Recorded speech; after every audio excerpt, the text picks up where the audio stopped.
my iPad out ready for some questions for Gotcha. you and stuff. Cool.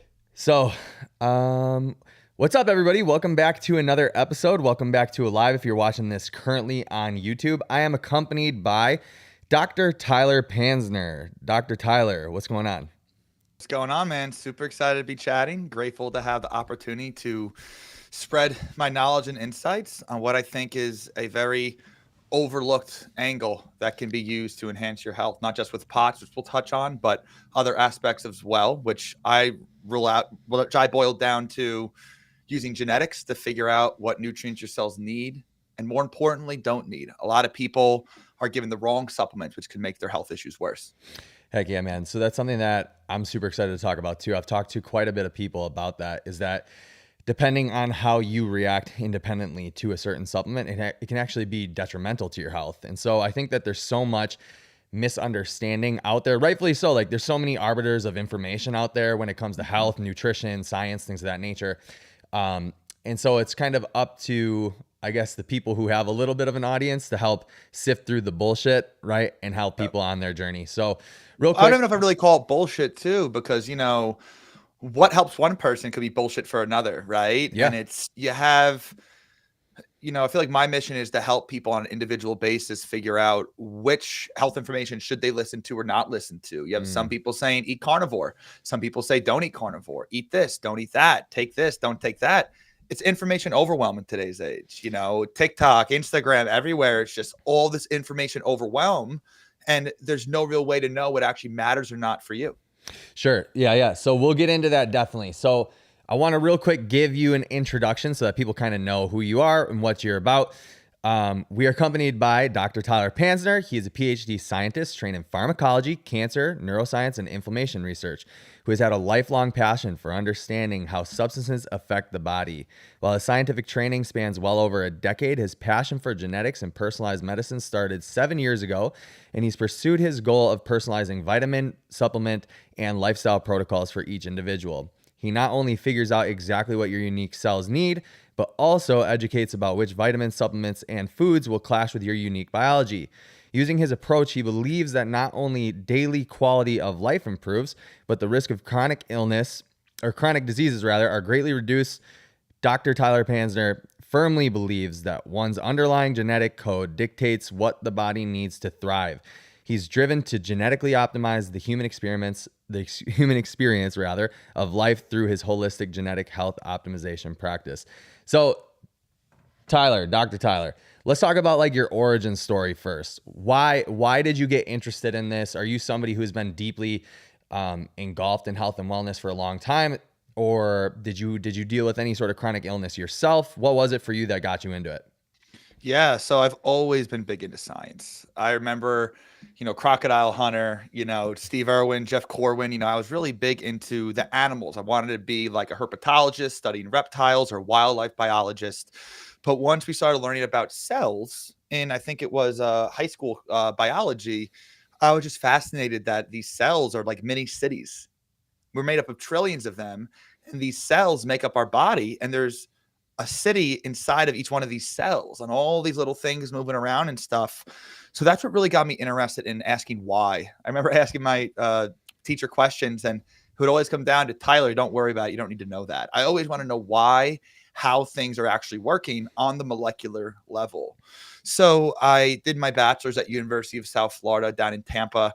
I opted to do a major in cell and molecular biology, not pre-med. Ironically, I didn't want to really work with people. I didn't want people to be yelling at me to give them their medications, this or that.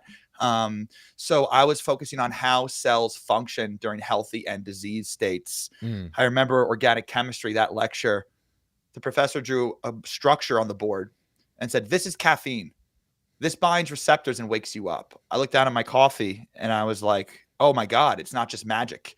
It's not unicorn magic while this pre-workout wakes you up. It's not magic. There's literally exact molecular steps, how it interacts with your body that makes you feel certain ways. Sure. So that was a big aha moment for me. And I remember being at office hours with my I think it was my cell metabolism professor, figuring out what I wanted to do with my life afterwards. And he said, you should check out pharmacology. I was thinking about pharmacy, but again, I didn't want to be at a CVS getting yelled at to fill out people's prescriptions and stuff. Looked into pharmacology. And for you guys listening, pharmacy is more so taking existing knowledge about drugs and applying it to people. Mm. So what dosage, what medications? Pharmacology is doing the research in the lab coat, working with the mice, working with the cells, and discovering new things, doing what's never been done before. I've always been very, very creative, and that really, really interested me a lot. So I pursued a PhD in pharmacology at Stony Brook University up on Long Island, New York, where I'm at now, and was just fascinated with learning how the body works. All the pre-workouts I was making from home, selling to my friends on the side, this or that, that used to get you going, and just learning how you can tweak your own perception through things that affect your brain chemistry, make yourself more jacked up, make yourself more calmed down. And I got into genetics when I did a 23andMe test. I wouldn't say I had very severe chronic health issues, but I've always struggled with anxiety, headaches, brain fog, some sleep issues. Not like full-blown generalized anxiety disorder, but very prone to stress. And I would feel overwhelmed very easily. Looked at my 23andMe, and it said a bunch of stuff like more likely to think cilantro tastes like soap. Not this game-changing information. So I looked at the raw data, and I figured out, I break down adrenaline much slower than normal people. That's why I'm so stressed. What does that gene that doesn't work as well need to function? It needs magnesium. It needs something called SAMe. I tried both of those. They changed my life overnight. I was so much more calm, cool, collected. I was like, oh my God, does this work for other people? So I started to do it with friends and family, not as a business, on the side.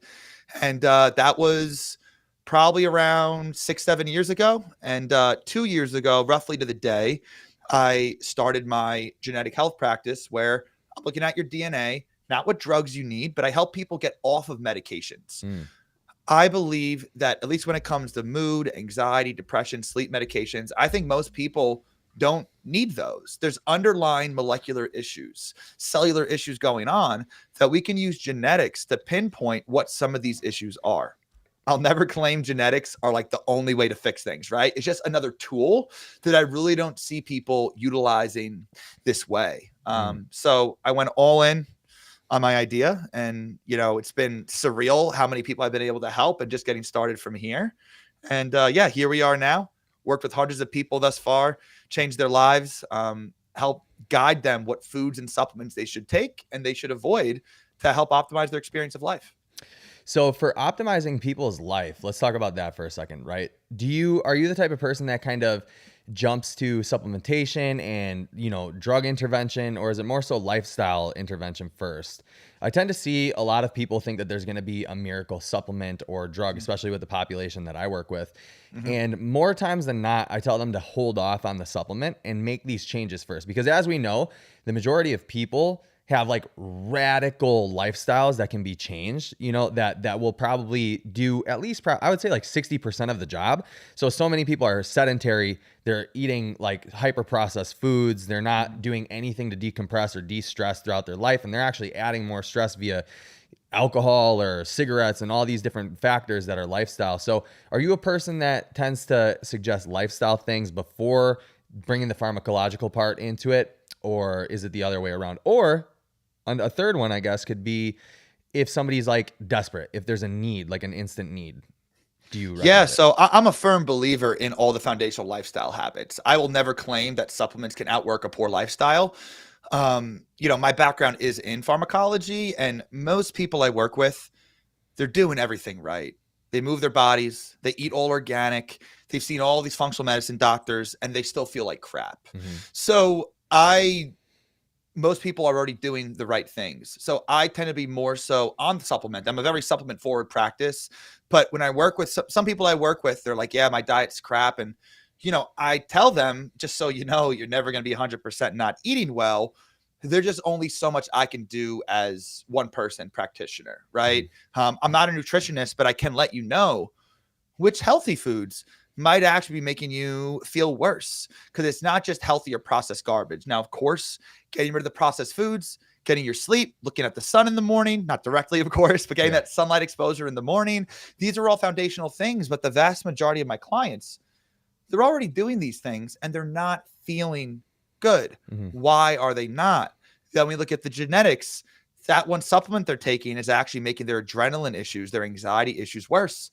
Their naturopath has no idea that that supplement raises adrenaline. Mm. So to answer your question, I'm a firm believer in those things being foundational things first. I just, within my practice, don't have the bandwidth to work with people trying to optimize all those other things. I view what I do as like an adjunct. I collaborate with a lot of other practitioners that are doing the basics. I've communicated with their nutritionists or their prescribing physicians to give further guidance there. Because if you're a nutritionist, you know what's healthy or not. But if that person has a genetic sulfur sensitivity, the onions, garlic, eggs they're having could be messing them up. I work with so many people that I tell them, stop having your eggs in the morning. And they love eggs. And they're like, wow, I think so much clearer now because they had too much sulfur in their bodies. There are supplements we could use to help break down the sulfur. And I'm not saying eggs are bad for everybody, right? The eggs themselves aren't bad, but a certain component in the eggs, your cells are sensitive to. Sure. Okay. So there's a lot there for sure. So I have this talk a lot when I go live with people. They say, or even if I'm like onboarding a new client and we're talking over diet, right? And they'll go, well, I eat very healthy. I'm like, that's a very like kind of hard word to break down, because healthy is different per individual. And that's actually something that after reading Dr. Ben Lynch's book, Dirty Genes, I kind of like was more pivy to, is that, somebody could eat, like you said, eggs. It's a super healthy food. There's a bunch of nutrients in it, choline, all the things that are good for your brain, the fats and whatever. But then for one person, it may not actually be healthy for them, right? Yeah, exactly. And, for example, if someone does have a sensitivity to sulfur, and eggs may cause a little bit of headache or brain fog or anxiety. And we'll go into this in a bit when we talk about POTS, because that sulfur makes your cells, your mast cells, release histamine. That's what can cause these different types of symptoms. So, and I'm not saying this is everyone, but I've worked with people with POTS that the sulfur foods make the POTS symptoms worse, because I'm thinking in terms of pathways. What's going to lower that histamine in the body, which can be linked to that. But for example, molybdenum or molybdenum, that's a micronutrient that is in the soil that our gene, the SUOX gene, SUOX, this gene uses molybdenum to break down sulfur in the body. So I've worked with people that they remove the eggs, they feel better, but they love eggs. They love the way they taste. They just don't love how it makes them feel. They take a little more molybdenum. Yeah, that was you? Yeah, that's me. Yeah. So take a little more molybdenum with your eggs and you feel great afterwards, because again, the eggs aren't the issue. There just might be higher sulfur or higher histamine in the body. Sure. So I also give people options. Hey, if you want to eat this food, it is healthy for you. Take this supplement to help you with that sulfur. So I like to meet people with where they're at as well and kind of find workarounds. You can have supplements to offset effects of other supplements if you want a desired effect from another supplement. I know that can sound kind of complex, but every supplement does many things in the human body. Sure. Most practitioners look at what's on the bottle. It helps with inflammation. Great. Well, what if that also chelates iron or copper out of the body? If you have low iron, low copper, or borderline low, that supplement can make you very, very sick. It's helping your inflammation, but it's pulling these metals and minerals out of your body. Yep. So you're in a deficiency state. So there's no right or wrong. If you have very high iron, then that supplement could be perfect for you. But if you have low to normal iron, I'll be very mindful of that. And I see it all the time. It still blows my mind sometimes how many people, they can feel so much better, the best they felt in years, by just getting off of the wrong supplements. Your practitioner may know gut health. They may know heavy metals. They may know POTS. They may know mold. They do not know pharmacology, which is how supplements and drugs work. So don't you think it's kind of weird that everyone's giving pharmacology advice based on supplements when no one's actually trained on the pharmacology? It's like a doctor prescribing medications without being trained on the medication. That always kind of seemed a little odd to me. Yeah, it's interesting because I actually just ran an experiment on myself, kind of, where I was taking glutathione.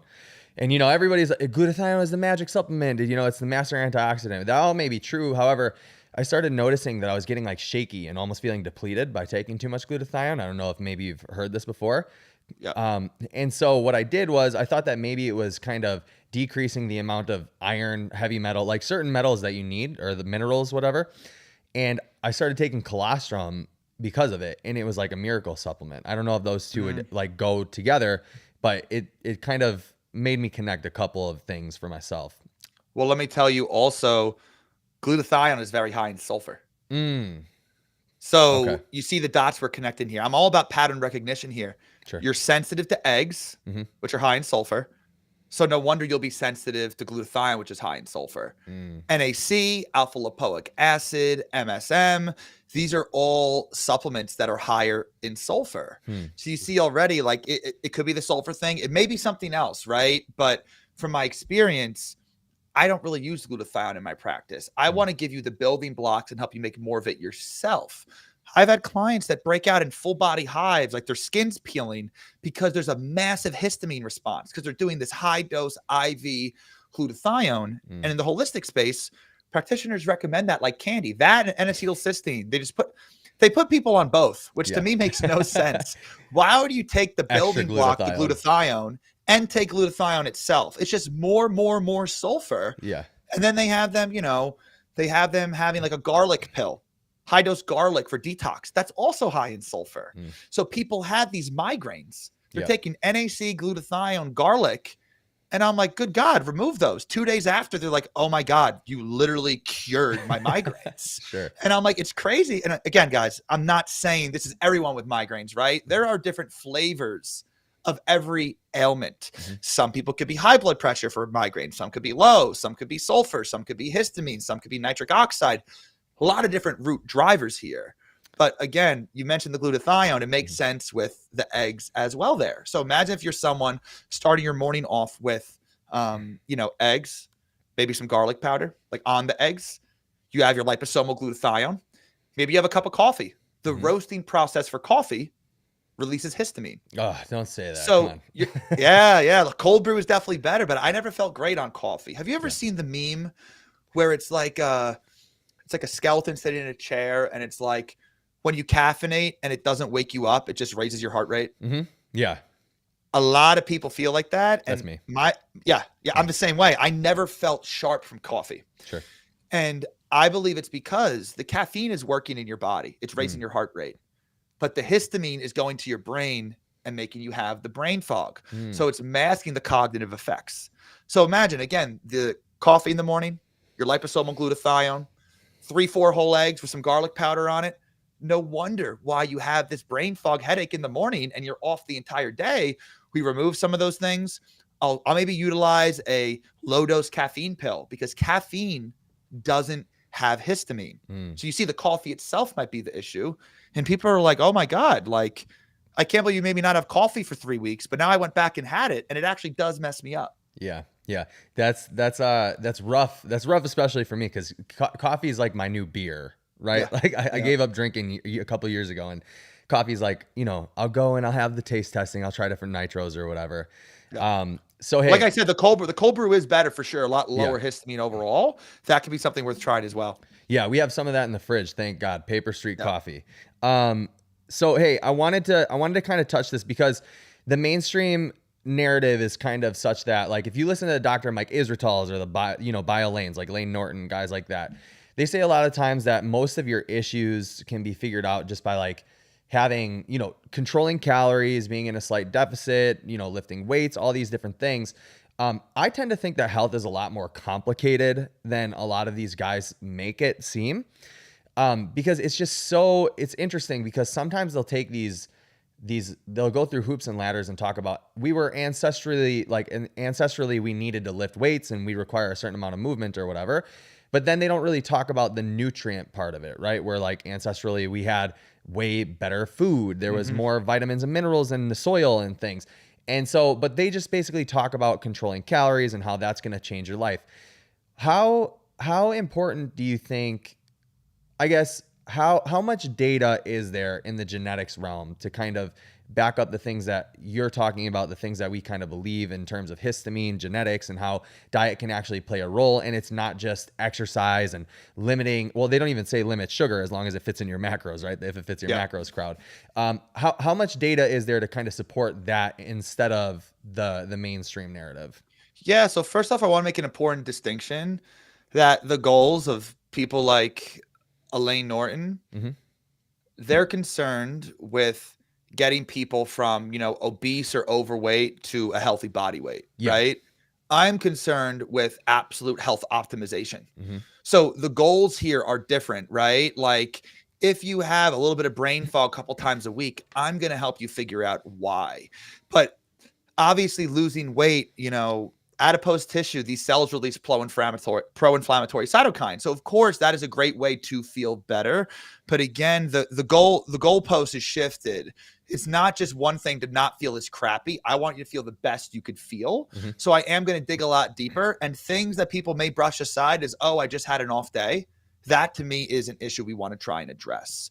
Now, there is so much evidence on genetics, but the way I look at these things, the way I approach things, it's ahead of where science is at currently. And I have lots of indirect pieces of evidence. Lane is a very big, rigid, evidence-based guy. But one point I like to bring up is, let's just say they're seeing if a supplement works for a certain ailment. They have 100 people, they give them the supplement. And you look at all of them. Some of them respond well, some of them don't respond at all. When you run the statistics on all 100, it's not significant. There's no change. But why do some people, some pockets of people respond very well to it? Others don't respond at all. Others may get worse. What is the explanation for that? I believe that it's because the way the supplement works is addressing the flavor of dysfunction for that person. So for example, let's just say people are depressed. You give them a supplement that raises serotonin. The people that respond well to that, I don't think it's that big of a jump to say they likely have issues with their serotonin system. That's why they responded better to it. If you don't have serotonin issues, why would taking a supplement that raised serotonin help you that much? It's not the right tool for that individual. So if you think about it, we don't stratify any studies for drugs, supplements, any of this by genetics at all. Every dot on the data, on the chart, is supposed to be a biological replicate. When we do mouse studies, at least it's mice from the same litter. So they're very genetically similar. We have sure, you may have people that are all, like a lot of genetic studies say, in Caucasians or in Eastern Han Chinese population. So they do try to get certain things like that. But we are all genetically diverse.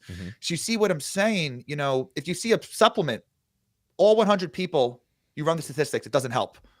Lane or evidence-based people will say, nope, it doesn't work. Don't waste your money. It's I don't know, it's snake oil, whatever. They would say that. I'm wondering, why did 20 out of the 100 people respond so well to it? So you see how it's a different, this is why I take all data with a grain of salt. I'll be honest, I'm not a very big math or statistics guy. I'm very big on concepts, because the way we study these things is inherently flawed, because it's like getting like a snake, a monkey, a tiger, and a bird and telling them all to go climb a tree. They're all going to do it differently because we're not different species, but you see what I'm saying there. So that's a really important distinction.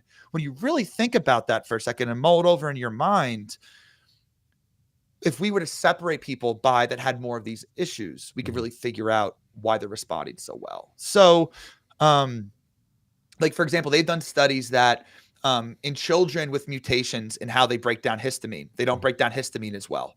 They're more prone to ADHD from food dyes. Okay. Evidence people may say that's just one study, not a huge sample size. But to me, that's data for how my brain looks at these patterns and stuff.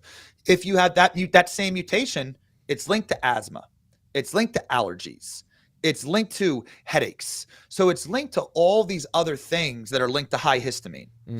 So just because that gene wasn't studied for, I don't know, let's say POTS. We know POTS can be linked to high histamine. So my brain looks on the pathway sides of things. So if you have that mutation, it could be contributing to your high histamine, which could be contributing to your POTS. So does that kind of answer your question? I have many pieces of indirect data that I can explain are all pointing towards the same thing. It's like saying, we've known for a while that processed foods cause inflammation. We've also known for a while that inflammation causes depression and anxiety. The study just came out a couple of months ago proving ultra-processed foods cause anxiety and depression. But for many, many years now, anyone with half a brain can figure out A causes B, B causes C. Yeah. Therefore, A can cause C. I don't want to wait around for that data to come out. I'm changing people's lives on the individual level. Also, people like Lane, they're looking at big data and giving more sweeping recommendations for everybody. And I'm not Sure. saying that's wrong. My approach is just different, working from the individual upwards. Yeah. So one thing that a friend of mine who became an orthopedic surgeon, spinal orthopedic surgeon in hospital, he actually told me, he was like, sometimes the only thing that you have to save someone's life is working off of anecdote. And I think that anecdote is so demonized, especially in the Yes. health world, Yeah. because it's like, if you've seen certain things. So for POTS, for example, what I've noticed a lot with working, with my clientele, is that they all tend to be super prone to anxiety, or almost like obsessive thoughts, right? Like intrusive thoughts, kind of health anxieties. And so, like, to me, that screams a couple different things, but it seems to me that if we dive a little bit into POTS, I really want to touch on histamine in a second here, but Yep. if we dive a little bit into POTS, what I've kind of seen is that there's this health anxiety portion of things that, in the POTS community, people get so upset that doctors are like, hey, what you're experiencing is anxiety. It's not like anything real or whatever. And they're like, the doctors are gaslighting me, right? And then, but really, the two can kind of be don't have to be mutually exclusive, right? So like, you can have real symptoms and then it causes anxiety, or anxiety can cause more symptoms psychosomatically or whatever, right? So yeah, so what I've seen is like, we have to address some of the stuff, because anecdotally I've seen this 1,000 times. So you have to address the anxiety portion of it as well. Do you get what I'm saying? No, absolutely. And, like you mentioned there about anecdotes, evidence, people will say anecdotes don't matter. But when what you're doing is ahead of where current literature is at, exactly proving every exact thing, anecdotes and what I call hyper educated guesses. So Mm-hmm. using a lot of indirect pieces of data. I read a lot of studies, but it's indirect, all point, like 50 studies, 20 studies, all pointing towards the same ideation that explains why all these things are true. Those hyper educated guesses are what my practice is based off of. Mm-hmm. And this is why I love utilizing all over the counter supplements. Because what if I'm wrong? Whoop-de-doo. You're anxious for a day or two, you're nauseous for a day or two, and then you stop the supplement. You wasted $30, right? Mm-hmm. And that's why I love being all natural over the counter. I'm pointing you towards things you could already get on your own accord. I'm not recommending invasive surgery or addictive medications. Mm-hmm. So you're allowed to be more exploratory with that. So evidence-based people may say anecdotes don't count. To me, it's what I need to go off of. And as I've worked with hundreds of people, I don't have a big team. It's me working with each individual. You get literally me hand making your report, working with you and picking up on these patterns. Well, and you're building your own database essentially to pull from. Exactly. Yeah. Exactly. And, the pattern recognition skills are really what allow me to do what I do. People will say certain things. I'm looking at the genes. I'm like, you know what? Let's try this thing here. I've never used this one in this scenario, but it's hard to describe subconsciously out of things I've read and stuff. That's why I'm really excited to, build more of that actual database and really, put this out there, so others can begin to do this. But a lot of what I do still is, I'm still learning a lot as I go as well. There's always more genes to focus on. I've worked with a lot of, autistic children, and I'm starting to see certain patterns where, okay, a lot of them have these certain clusters of issues or this cluster of issues over here. I don't have an autism protocol. I don't have a POTS protocol. I don't have an anxiety protocol. I work to build a insert client name protocol, right? Sure, That's yeah. for each individual. Then what was the other part of the question? I don't necessarily remember that, but I do have a question for you on that stuff. So you're saying that Sure. you have per individual, right? How many of the things that you see chronic illness wise are kind of, I have a hard time like with the label of POTS or whatever, because I'm like, POTS, and maybe this works with autism too. I don't know. You could educate me on that. POTS seems to be, and a lot of chronic illnesses seem to be like these umbrella terms for all these symptoms, right? Yep. So how much do you focus on the illness itself rather than just the symptomology that the person is dealing with? Yeah, great question. So first off, the S in POT stands for syndrome. Mm-hmm. which is basically, that's literally just an umbrella clusterfuck, right? Yeah. Like it's like IBS. It's Right. like so things with the syndrome, that's literally what it is, because they don't exactly know what's going on. Um, and you hit the nail on the head. People think in terms of labels, diagnoses. Of course, if you tell me you have no mood or stress issues, I'm not going to waste time talking to you about your neurotransmitter mutations. Right. But when you think in terms of pathways, what can be linked to anxiety, POTS, depression, Alzheimer's, autism, high histamine, low vitamin D, Yep. methylation issues. So you see how I look in terms of the pathways. Of course, I take that with a grain of salt, right? I'm not going to waste time if you have no gut issues looking into gut mutations, Right. but I do focus on the underlying cellular pathways. Looking black and white with the genetics, what pathways, what steps of the pathways don't work well or work too well? Which cogs in the machine don't work as well? Let's support those and watch what happens, if that makes sense. Yeah. MTHFR is linked to virtually every disease you could think of, yet everyone acts like you take methylfolate, it fixes everything. Right. It can help a lot of people, but it's not that easy. Methylfolate can make some people feel worse with MTHFR. You got to look at the other genes. And that's a big issue I see in the genetic space. They want to ship out these kits for $200-$300, give you a big laundry list and say, figure it out. There's a reason why most of my clients, they have like 6 genetic tests done already, because they're not getting the proper support. They're not going deep enough. They're not being properly educated about their unique body, not just what the genes mean, but the patterns to look out for. Like I mentioned, the eggs, the glutathione, the sulfur, apple cider vinegar is also very high in histamine. So you see the patterns are really, really important as well. But yeah, I'm looking at the back end pathways. What genetically is the most disrupted? Let's give the cells more of what they needed more throughout your entire life and limit what they're sensitive to and see what happens downstream from there. So yeah, something that you said that was really interesting to me is that you said, so if you're telling me that you don't have mood disorders or whatever, let's just take the MTHFR gene, for example, right? Let's say that you do have a gene mutation in MTHFR, but you're saying that you don't have mood disorders, you don't have but you have other things that kind of accompany an MTHFR mutation. I guess, how would you go about treating that mutation, or do you at all? Because I think oftentimes what does happen is a practitioner will be like, oh, you have this gene mutation or whatever, so we just have to treat the gene mutation. When in reading Dr. Ben Lynch's book, right, he talks about just because you have a gene mutation, it doesn't mean that you're damned to the circumstances of that gene mutation. Is that something that you agree with? And if so, why? If not, why not? Yeah, I agree and disagree. Okay. Now, Ben Lynch focuses a lot on methylation histamine. I'm obviously, what I do is very niche, but I'm more of a generalist with genetics. I'm looking at other pathways as well. Methylation is very, very complex. You can have mutations that make you have higher homocysteine and also lower homocysteine. So maybe you have MTHFR, but your homocysteine is in a good range. Or maybe due to other gene mutations, like a CBS gene mutation or an AHCY mutation, these can lower your homocysteine. So I've worked with people that have MTHFR mutations. Their homocysteine is medium to low, and their practitioner wants to put them on a bunch of methyl B12, methylfolate. They're going to be over-methylating. You can be over-methylating versus under-methylating. So you need to go more than just one gene.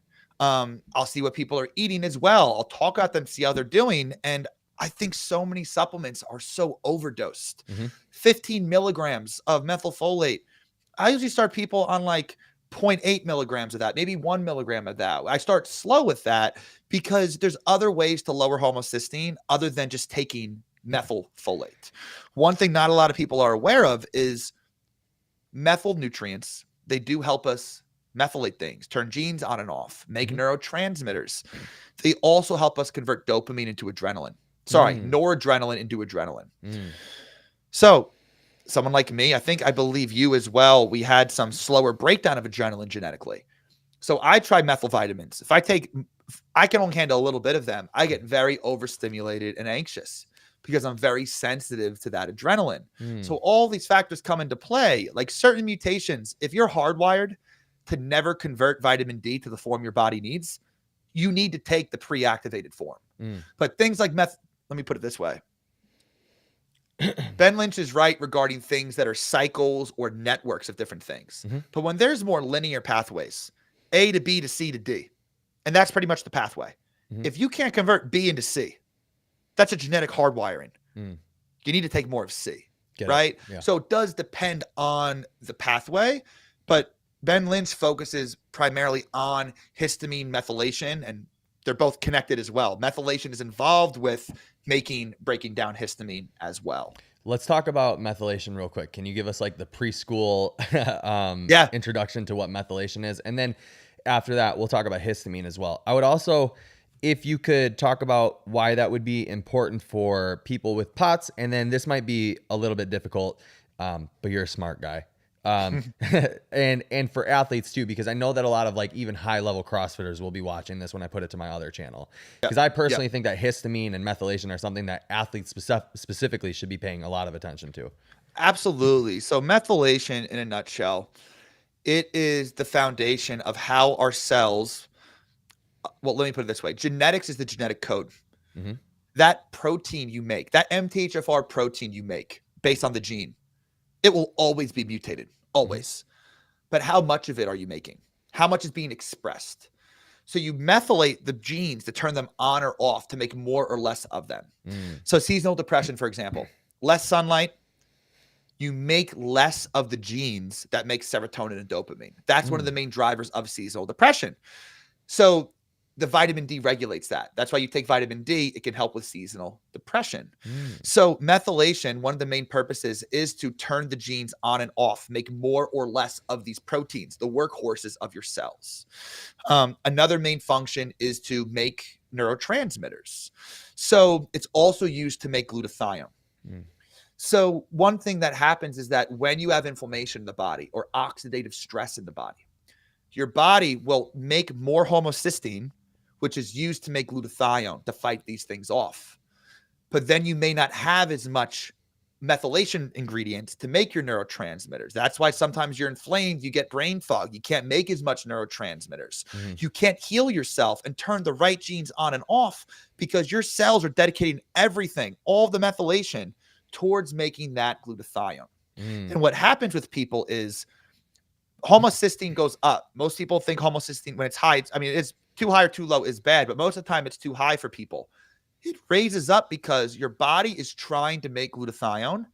You have the homocysteine, which is used to make the glutathione, but maybe you're missing the ingredients. Maybe you're missing the selenium. Maybe you're missing the vitamin C. So your body's pooling the homocysteine there, which can cause a lot of blood vessel issues, heart disease, a lot of these other things. So again, the methylation overall to turn the genes on and off, to make neurotransmitters, to make glutathione. These are the main functions of the methylation cycle. And it's a cycle after all. So which step isn't working as well?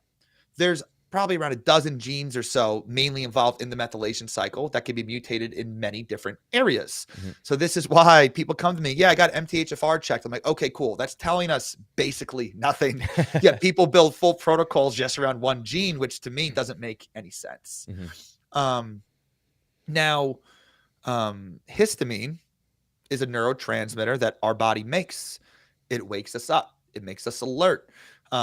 It's also involved in dilating blood vessels.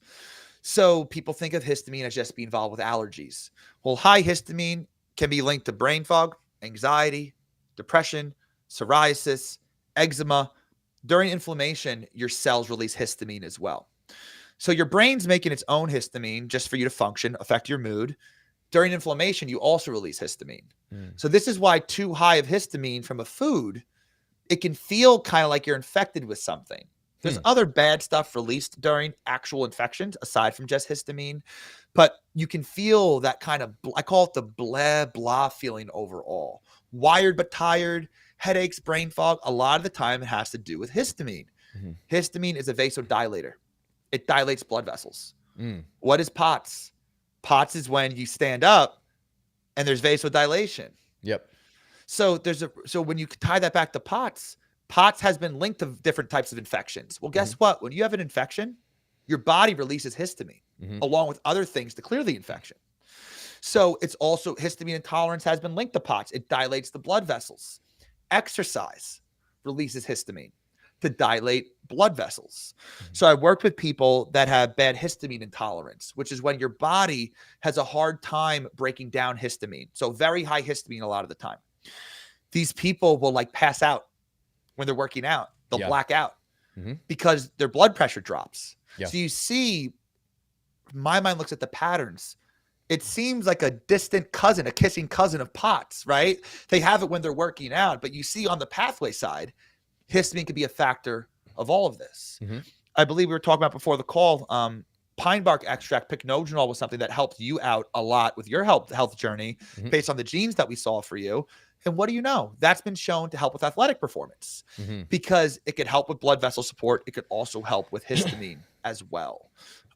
So histamine is a very, very common thing I see with people. And I'm not saying histamine is the cause of everything. I think in terms of what is a contributor and how many contributors can we stack up and support naturally with the lowest number of supplements. That's how my brain approaches things.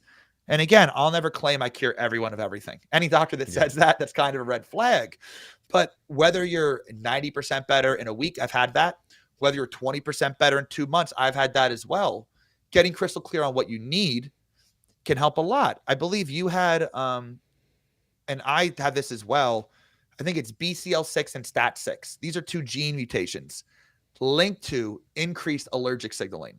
So our cells are hardwired to be more sensitive, more production of histamine. What do you know? It's linked to allergies. It's linked to asthma. It's linked to different immune disorders. Pycnogenol specifically blocks those 2 genes. Now, I'm not saying, let me put it this way. Is there a study that shows if you have these genes, you respond better to pycnogenol than people without it? No. But this is where my brain goes and what my practice is focusing on. And my readout is I'm helping people, I'm improving their lives. So again, who's going to fund that study? What's the real financial incentive to run that study? I hope to run these types of studies eventually, but that's how I'm approaching these things. So again, it doesn't mean that pycnogenol won't help you if you don't have those genes.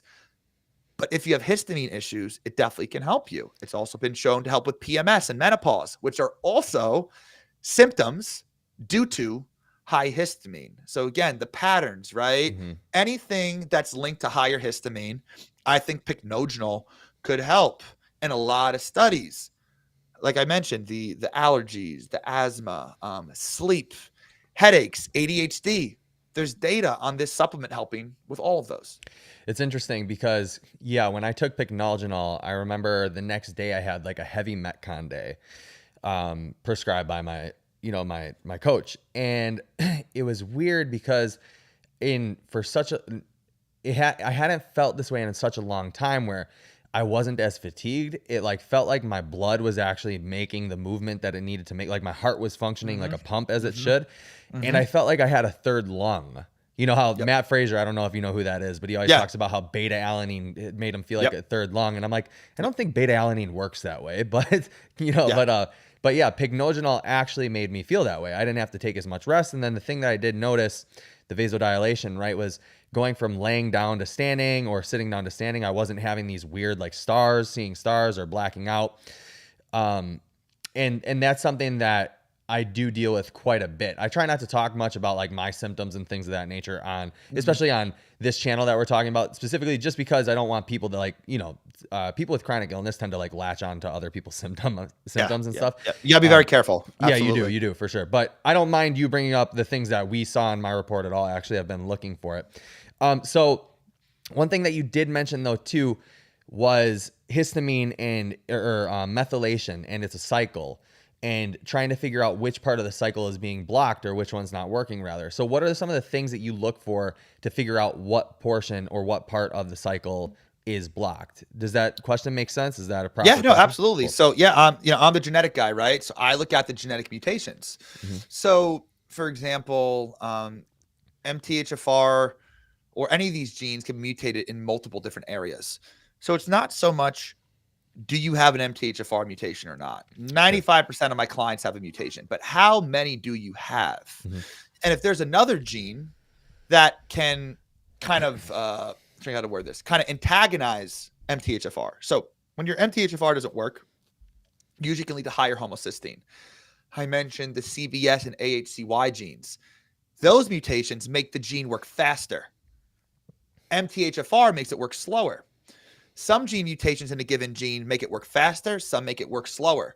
So how do you know where the net effect lies? This is why you need to go deeper and look at 3, 4, 5 individual mutations within any given gene. I see a lot of panels, they check one mutation, say, here you go, but it may not be the full picture there. So looking at the mutations, how many mutations are there on there? A lot of these mutations are additive. MTHFR, you can have one mutation, it works 80% as well. You can have it work, and this is based on studies, roughly 80% as well. You can have mutation combinations that make it work roughly 20% as well. So that's a 4-fold difference in the activity on how well you're making that methylfolate. So we need to adjust the methylfolate dosage, not just based on how many MTHFR mutations you have, but based on your diet, based on how sensitive you are to adrenaline, based on a lot of other factors as well. So I'm trying not to go too deep with this stuff. But yeah, I'm looking at the genes. And again, I am not saying the genetics are the only thing that matters. I'm merely saying if you have a pie chart, that's all aspects for total health. Stress management, exercise, sunlight, daily movement. Of course, these things are massively important. But the piece of the pie chart that is genetics, I'm just shining the light on it and saying, hey, I really don't think anyone close to anyone is looking at this properly, giving the proper time to each individual and to educate them properly. And that's why I'm on my mission to do what I do. It's another modality. And I really love genetics because imagine if I could get you, 20% improvement within a week or two, like kind of lock that in because the genes are predetermined, right? There may be other stuff to work on, but if I can lock you in the 20, 30% improvement, you know what you need, what you don't need. Then you go to the next practitioner, you have your blueprint. Oh, they want to give you a supplement that's high in sulfur. You can now be educated on your own body and be your own health advocate and tell them, hey, I may not feel very good with that. Or you may say, hey, I'm going to try the supplement, but now when I don't feel good, I know why that is. So I could either try something like we mentioned that molybdenum to see if that helps or try another supplement entirely. These supplements are like Swiss Army knives. People only look at 1 or 2 pieces of it. My job is to look at all the things they do and make sure not only are some of those tools on the Swiss Army knife serving you, but make sure none of them are clashing with you. Makes sense. Okay, cool. I want to ask this question real quick, and then we'll take a pause for a second just so I can fix something here on the screen. When it comes to histamine for athletes specifically, let's talk CrossFit specifically because training volume is so high, intensity is so high pretty often, right? There's not like an off season there like there is with powerlifting or bodybuilding. There is, but most people are still doing 2-a-days, things of that nature. How important do you think paying attention to histamine and methylation is in that population of people? Because what I see often is, CrossFitters are, due to, the high volumes of training and the intensity and things of that nature, the nature of the sport's really difficult. There's a lot of injury in that population, but how important do you think that the methylation cycle is in that? Yeah, I mean, it's hard for me to say if I think it's particularly more important for athletics versus for at least the methylation aspect, because that is the foundation. Or histamine, rather. Histamine. Histamine. And it is those higher intensity exercises that release more of that histamine. So some of you guys listening, maybe you get itchy, maybe you get hives, maybe you get some wheezing when you exercise, because the histamine, think of it like the bucket, right? The histamine bucket may be a little more filled than it should. You do high intensity exercise, you hit that breaking point there. So you see what I'm saying? Like the pycnogenol can lower the bucket to begin with, so you have more wiggle room because our buckets are always going to be more or less filled. That's just part of life. There's a reason why our bodies release histamine during exercise. Like that's never going to change. That's just how we're wired. And like a lot of people can feel very, very wiped after exercise. Could be lactic acid, but it could also be the histamine aspect there as well. High histamine can also be linked to joint issues as well. So, I think it is important for athletes to monitor that. And I'm trying to think, is it that much? Well, yeah, because your readout is like a time or a weight or something like that, right? So Yeah. this can really make all the big difference there. But we don't want to completely block histamine. They've done studies that giving people antihistamines before exercise, it it prevents around 40%. I forgot how many thousands of genes get activated after exercise. It's a lot, but around 40% of those do not get activated if you take an antihistamine before exercise. Oh, wow. And that's kind of like how they say, you don't want to take a bunch of ibuprofen after surgery Yep. because it's blocking the good inflammation. Mm-hmm. Histamine is responsible for some forms of good inflammation in the body, Sure. such as healing after the muscles. So, conventional medicine uses antihistamines. You have the receptor here. It blocks the receptor so your cells don't sense histamine, but it does nothing to lower the overall histamine in your body, right? Then over time, your cells make more of the receptors to compensate. This is why some people, they try to come off, they take Claritin or Zyrtec every day. They come off of it, they have head to toe rashes or hives. They feel horrible because the body's rebounding. It's just like taking a bunch of Adderall for years and stopping. You're going to be exhausted. You're going to be tired. You're not going to be able to focus for shit, right? So you come off the antihistamine you've been on forever, more skin issues, maybe more wheezing issues, more headaches, migraines. So again, rather than just blocking your body from feeling the histamine, let's just get your body to have an appropriate amount of histamine in the body. Now, of course, a lot of different routes to do that. Easier said than done, right? Yep. But overall, relying on just the antihistamines here, it feels better. It's a Band-Aid fix. I think it's going to catch up to you eventually. Okay. Got it. Tyler, let me fix one thing on the screen real Sure. quick. I'll be right back.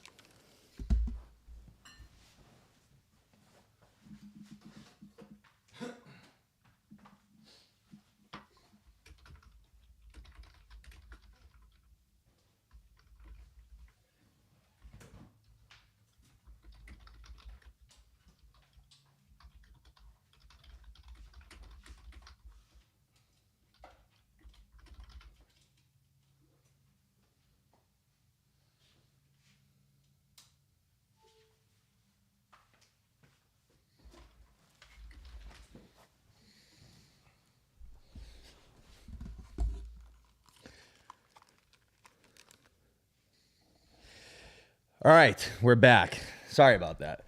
No problem. Okay, so for one thing that I have noticed for, specifically with like CrossFitters is that there is a brain fog effect that happens after these high intensity intervals, or because a lot of what we do is broad time domains or like short interval type stuff, really high intensity. And so my thought has been that it could be a histamine issue, because if you exercise too much, right, that brings up histamine pretty high. Am I right on that? Correct. And then another thing I'd like to mention too is there's a lot of crosstalk between adrenaline and histamine. Okay. So when you're training hard, you're taking things that like caffeine, different stimulants to raise up adrenaline because it's been shown to help, right? It's like fight or flight. It makes you train harder. So this is why some people may get hives when they're very stressed. So again, you see the patterns here, right? Yeah. So when you are doing high intensity exercise, your body itself is releasing histamine. Your body itself is releasing adrenaline, and those are both also releasing more of each other. Got histamine can stimulate adrenaline release. Adrenaline can stimulate histamine release. So you see that, that yo-yo going back and forth. Okay, cool. So Tyler, I want to thank you for your time. It's been awesome so far. I'm going to ask you a few questions from like my POTS forum, specifically for those people, for that population. But I really appreciate all the information thus far. And maybe we can get on a podcast and actually talk about sports performance, athletic performance. Because I think that'd be super interesting. Yeah, because I do have a lot of like higher level like CrossFitters that listen to that podcast too. So I think it'd be good for them. I think that this genetics conversation is something that when the science kind of catches up is going to change everything, like Absolutely. Steroids and vitamins, minerals, all that stuff. So I have one question that says, considering genetic testing is generally something done voluntarily, if you could only do 2 to 3 tests, what tests would you deem the most important or shows the most amount of data? You're talking about which type of genetic test? Yeah, I guess types? That's what, that's how this was written out. So I would say, let's talk about, Yeah, what are the three tests that you would get in general? So I guess a genetic report would probably be one of them, right? Yeah. And Yeah. then what else would you do, like a viral test and a homocysteine test, or Yeah. So, I mean, I think I'm a big fan of blood work as well, but also certain like a mutations. CBC? Yeah, I mean, I like CBC. I like getting homocysteine checked. I like inactive and active vitamin D. That can give you insights if there is any sort of infections going on. Hmm. I'm a big fan of iron as well. Iron, ferritin, TIBC, these types of things to check for anemia, iron overload. That could also indicate some sort of infection. Um, Now, I haven't dove deep into this myself. I'm familiar with it, but I want to educate my more on organic acid testing, Hmm. What oat is that? testing. So that's basically testing for many different types of detailed metabolites in your cells, because I'm heavily on the genetics, but I'll never say genetics are the only thing you need.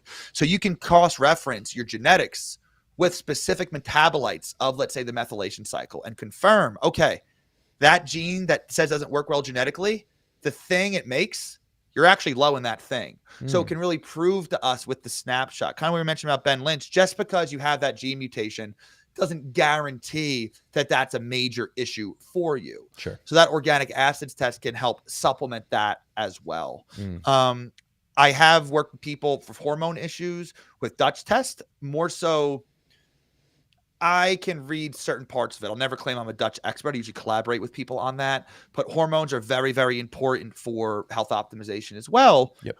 But again, why is your testosterone low? Can this, do you really not make testosterone as well genetically, that exact step?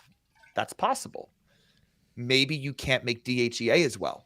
So a DHEA supplement is what you need. I Hmm. see a lot of people, they hop on the TRT just because, and like maybe you don't need the TRT. Maybe you need the ingredient to make testosterone. Hmm. But yeah, overall, I think the genetics, I think comprehensive blood work, organic acids test, Dutch if you're concerned with hormones, but those are main ones I think are really, really critical. Cool. Got it. Um, and then let's see. I'm gonna look for the good ones. So actually, I'm gonna ask you this one real quick because we touched on this a little bit earlier. Um, you talked about supplements and getting from, like, I don't know, a functional medicine doctor or something like that, but they don't know the genetics to it. They're just going based off of your symptom. So a question that I wanted to ask you on that before we hop into the other ones, considering working with other practitioners, how would you factor in like the genetics with tests and supplements for, let's say, like chelators, binders, things of that nature? Like, so if somebody's trying to get rid of heavy metals or there's a viral infection, how would you make recommendations or for adding in supplements or taking them away if they're trying to like hit a specific target? Yeah. So I've worked with a lot of people that have mold or Hmm. parasites or these types of things. And let me put it this way. There's a lot of people out there that they do 2 or 3 mold or parasite cleanses per year. Why do you need to keep doing it? Right. Clearly, these detoxes, they may get rid of that pathogen for the time being, but why are your cells so susceptible to these things? Mm. What is the real root cause here? Why do, when I work with a family of 4, do 2 family members get super sick from mold in the same house? The other 2 have minor to no issues. Mm. So you see, it's not just solely the presence of these toxins or pathogens. We're all going to inhale mold. We're all going to consume parasites. Hmm. But why do some people get so messed up? This is where I believe addressing the genetic root drivers. Mm. Certain mutations in liver health, I've seen have a massive correlation with people. People that have more of these mutations, they come to me, I check up to 14 mutations in this one PEMT gene. That's very critical for making phosphatidylcholine, which is Hmm. critical for liver, kidney, gallbladder health. People can have none, people could have 14. When I see people with like 10 plus, they're the ones with all of these co-infections, with all these different issues. They're doing these liver cleanses with all these herbs and stuff, which could also have side effects, could chelate iron and copper, this or that. And I'm not saying they don't help liver health. They do have data for that. But rather than using a random herbal blend, we have data. Your cells have been starving for this specific thing throughout your entire life. That's linked to kidney issues. You've had kidney issues. That's linked to liver issues. Like, bro, sometimes I spook some of my clients because I'll ask them, do you have any pain in your upper right abdomen? And they're like, oh my God, yeah. How did you know that? Well, you have 12 mutations in this gene Yeah. that's linked to fatty liver disease. Hmm. And they have fatigue, pain in the upper right abdomen, and what do you know? They have early fatty liver disease. So you Wow. see, and I'm not saying that's, every time 100, but very, very often I could see that because they have all those mutations there. So again, before people should be going on all of these antimicrobials, in my opinion, let's make sure the liver's working properly and use the genes to figure out what specific nutrients that you need. I've helped people with mold and parasites without having a mold and parasite protocol. Yep. I'm fixing what's broken with them. Yeah. So that's kind of like what I'm more so asking is so when they go to the practitioner and I don't know how to, like, maybe they're prescribed activated charcoal is like what the person wants them to take or whatever. And you're like, hey, you have these gene mutations that aren't going to, agree with activated charcoal. So let's not do that. Let's do something else. Is that kind of something that you tend to do? Yeah. I mean, not so much with specifically activated charcoal, but I Yeah. can educate how to use them. Like some people won't be instructed. You don't want to take activated charcoal around supplements because you'll pull out the supplements as well. I've worked with people that they're not educated on that by their practitioner. So they're taking them at the wrong times. But yes, that overall process there, yes, this antimicrobial raises adrenaline in the body. Got it. So it may make you more anxious. But here's the thing. Sometimes that makes the most sense for you. But I will tell you, here are some other supplements to help you break down adrenaline. So you want the antimicrobial effects of that supplement. You just want to counteract the other mechanism, if that makes sense. So Yeah. you want the scissors on the Swiss Army knife. You don't want the screwdriver.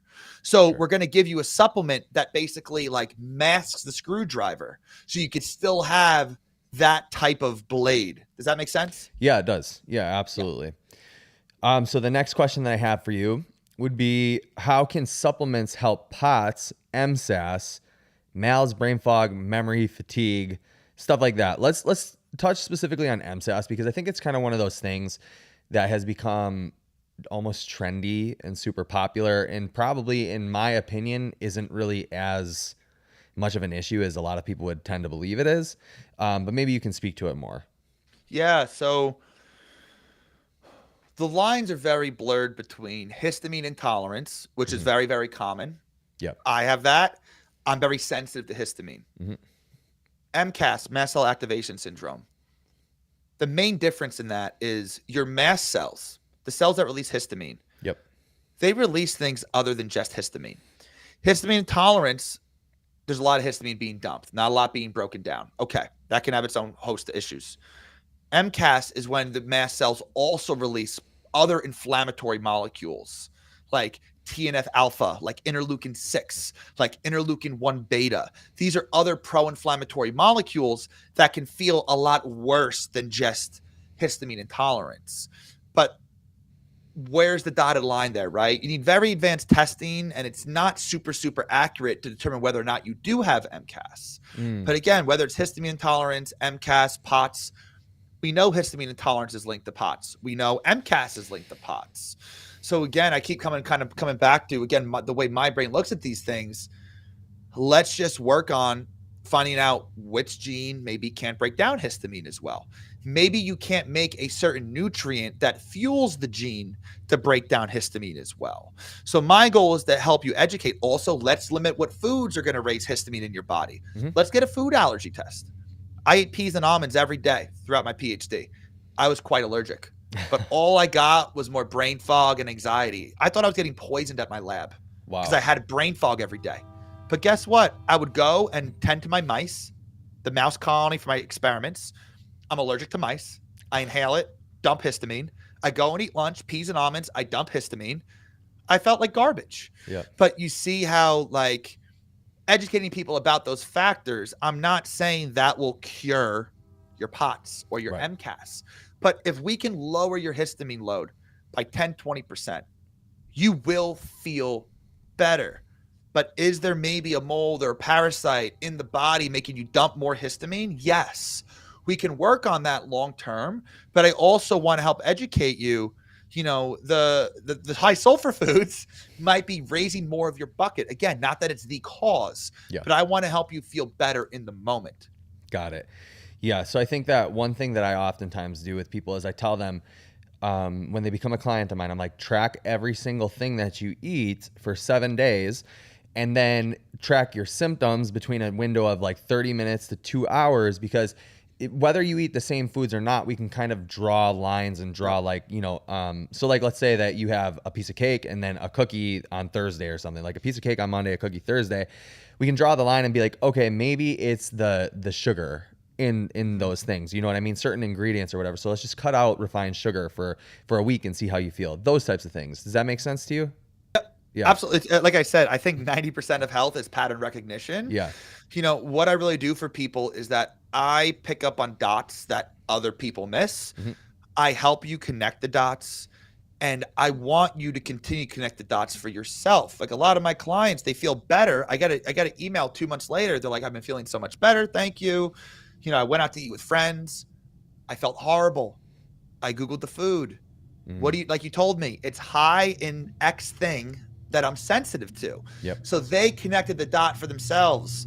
They're not just saying, oh, I'm inflamed, let me take an ibuprofen to mask it. Now they know why the food did that. There's always a cause and an effect. I don't believe in waking up on the wrong side of the bed. There's always a cellular reason for every time you feel good, you feel bad, you feel normal, and everything in between. Awesome. So how would you suggest treating histamine intolerance, and how would we know if we are having some histamine intolerance and what to do for it? And then I'll end it too with, are there any supplement recommendations in general that you would tell people, like, you can take this, you have POTS or the umbrella thing, right? That you would be like, hey, this would probably be fine for you. Go ahead and try it. Yeah, I mean, I think one of those, I think the pycnogenol we mentioned can be a pretty good one. Of course, guys, there's always a small percentage of people that don't feel good on any given supplement. Mm-hmm. I'm not aware of specific genes that make you not respond well to that, but overall, that's a pretty safe one that I've seen. And what I like to tell people too is you can intentionally have foods that are higher in histamine to see how you feel and compare to that feeling. Meaning, I used to have apple cider vinegar every morning. Good for blood sugar, good for gut health, good for digestion. I would have it with I'm a big guy. I have a big smoothie in the morning before I train. You do smoothies before you train? Yeah, first thing in the morning. Oh, geez. Yeah, Nice. yeah. So, throw some oats, a little bit of avocado, but some fruit, whey protein, in and out pretty quick. But I would feel brain fog at the gym for the first few hours of the day. And I thought, oh, it's the apple cider vinegar tanking my blood sugar. I would have a tiny bit of apple cider vinegar. There's probably like 80, 100 grams of carbs in that smoothie. So eventually I'm like, there's no way the little drops I'm having of that are tanking my blood sugar. I looked up all vinegars are high in histamine. So one way you could try would be have some apple cider vinegar and pay attention to how you feel. I know right away, oh, my brain fog's coming back. I feel that right away. If I have pasta salad with vinegar, I could feel that. Pickles are rich in vinegar. So I kind of tell people, you can intentionally mess yourself up to get used to what that feeling feels like. And then in the future, oh, I feel a little bit like that again. Reverse engineer what you actually put into your body. Another supplement that can help a lot for people is called DAO enzymes. So DAO, it's a gene that makes a protein in your gut. This is what gets released in your gut and breaks down histamine in your gut. You can have mutations there. I check up to 10 different mutations there. So if someone has 1 or 2, I'll mention it. If someone has like 5, 6, the record I've seen is 9. No, I've seen 10. That person had all the symptoms of high histamine. That mutation is linked to headaches. They had chronic headaches. They had chronic brain fog. So if you can't break down the histamine in your gut, you can absorb that into your bloodstream and add to your histamine load. DAO enzymes, I do like the ones from Seeking Health. I think it's called histamine block or histamine digest. Yeah, I got some of that here. I'll tell my clients, take one of those pills with each meal for 2 or 3 days. See how much better you feel. The people with more mutations usually are like, oh my God, I feel so much better. The number one defense against gut histamine is that protein. If they're hardwired for theirs not to work as well, no wonder why they feel better adding that in. Mm. So if you feel better taking a DAO enzyme, that means your gut histamine is an issue. Now, regarding histamine that's in the actual body itself, the pycnogenol can help. SAMe is also a good nutrient that can help the gene that breaks down histamine. But that one, you want to start low dosing with that. Some people don't respond great to that. Depends on the person, how they methylate. Messed me up. Yeah. Yeah. Yeah. And Long again, time some ago. people, and again, sometimes the genes can point towards something. I recommend it. I always go by how the client feels, right? Mm-hmm. Because genetics are so complex. So they guide us in the right direction. It's right the majority of the time. In case it isn't, that's why you had me on call for email. That's why we have all these other options to add down the road. Sure. Cool. Well, with that, I'll say that if you are looking to kind of fix your histamine intolerance, if you're looking to fix any of your health problems, go ahead and hit up Dr. Tyler Panzner right here. He's the man. So one last question, very last one, gut health. I feel like this has been talked about so much throughout the years. It became super popular with like the gut and psychology syndrome book. I forget who wrote that. How important is the link between the gut and actual holistic wellness or wellness? Oh, incredibly, incredibly important. Inflammation gets into the body somehow. How is it getting in the body? Mm. It's getting in the body. You're inhaling it on the skin. I think the gut is the major entry point for a lot of this. The processed foods, the microplastics, the stress, these can cause that leaky gut. High histamine in the gut also causes leaky gut. Is leaky So gut actually like recognized now as a real legitimate term? I don't really follow what conventional medicine deems legit or not, right? Yeah, So yeah. like I really wouldn't know, but Sure. I do know there is testing for things like zonulin, which can tell you if you have leaky gut. Mm. But here's another thing people aren't aware of is leaky gut is when the linkages between your gut cells break. Mm. But you could also have I believe it's called I believe that's transcellular leaky gut. But you can have I believe the word might be I might be botching that intracellular, but basically rather than stuff going between the gaps between each cell, you can also have viruses and histamine be absorbed through a healthy gut cell and absorbed into the body. Mm. So as I mentioned, that high histamine in the gut, it can cause leaky gut. But I've had people that say, here's a gut test. I don't have leaky gut, but we fixed the gut histamine. They feel a lot better because even though it wasn't breaking open the gut cells and letting bacteria and stuff in, your gut cells can still absorb the histamine while the gut lining remains intact. So leaky gut, yes, me, absolutely a real thing. You could absolutely test for it. But it's more than just that. Just because you don't have that opening of that leaky gut doesn't mean that gut issues aren't contributing to your overall chronic health issues. Interesting. Okay. Yeah, there's so much there, but maybe for another time for sure. Yeah. Yeah. So some of the takeaways real quick. If you're a person that does everything the right way, eating healthy, getting sunlight, doing all the recovery stuff, meditating, whatever, and you're still feeling like crap, get your genetics tested. Yeah, I mean, obviously, I'm clearly biased Yeah. here, but the way I look at it too is rather than I like genetics that they're guaranteed to give you results. Everyone listening has millions of mutations. Everyone listening, I have to really be careful which genes I pick so we could fit it all in an hour, right? So it's not if you're going to get insights, it's how much are those insights going to change your life, how quickly. Sure. So yeah, a lot of people spend tens of thousands of all these functional labs and stuff when we could look at the genetics and get a lot of the issues resolved just through that, right? So yeah, obviously biased here, but yeah, I really do think the genetics can give you a clear blueprint and I believe lock you in some percentage of improvement. And then you have a blueprint to go for future different types of, practitioners. Awesome. And then if you're chronically ill, get your genetics tested. It's going to help you out too. So dude, I really want to thank you for your time. I know that the community is really going to love this and probably the podcast channel will love this too. And I'd love to have you back on so we can talk more about entrepreneurship and the things that kind of, you see for your future or whatever. And maybe hook you up with some elite level CrossFitters. Because I think that if we could see some major improvements in some of those guys, it really make people kind of like their jaws drop, So yeah, absolutely. Yeah, no, I mean, I've worked a couple NFL athletes, some Nice. some NHL athletes, NCAA athletes. So I've worked with athletes as well doing that. Sweet. And again, it's just optimizing the cellular health, right? Obviously, we tweak it more towards that physical performance. Yeah. But yeah, before we close, I know we mentioned about I'd love to give a discount code to all of your listeners. I think we said, what was it? Cool. It was Potsy, you said? Yeah. Can we change it? Sure. Are you okay with that? Yeah. Let's do CXC. Okay. That's it. Okay. For So the yeah, so you got counterculture. the code CXC. That'll give you $150 off. That covers your DNA kit for a one-on-one deep dive with me. And you know, being totally honest here, you know, fact. Well, this is fact. Every human being has genes, right? Mhm. Every person has mutations, including ones we could support naturally.